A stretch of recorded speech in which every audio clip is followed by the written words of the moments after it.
In addition to factories and services, AngularJS provides some other options that can be used to define application values as well, and that's what we're going to talk about here.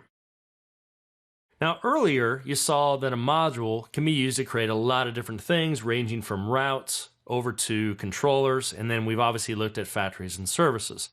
Now we're going to focus on constants and values in this section, and these are very simple types of objects you can use in Angular, but I'll show you why you'd use them and what the difference is. There is one other you might come across as well, and that's called a provider. Now providers are a little more involved, and so they're going to be outside the scope of this course, but you might come across that term. They're very similar to a factory or service. Think of them as being a little bit lower down the chain though. Factories and services build on top of providers. But for now, we're going to focus on constants and values. So a value can be created using the module.value function.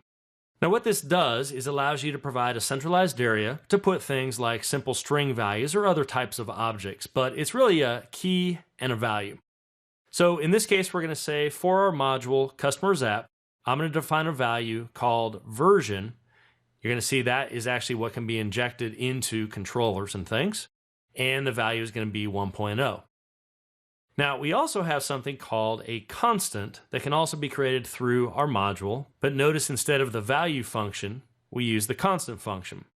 Now, aside from that, it's very, very similar. So I know the first time I saw these, I went, well, what's the big difference then between these? And the answer is that if you think back to where we talked about routes and how you can say module.config to configure the routes, if you need one of these values to be injected into the config function, then you can't use a value. It can go into controllers and services and factories as far as being injected, but it can't be injected into the config.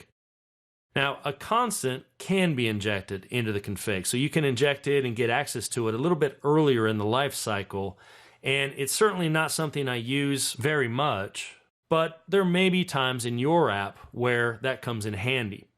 So let's go ahead and look at a quick demonstration of how we can use value and constant in our app.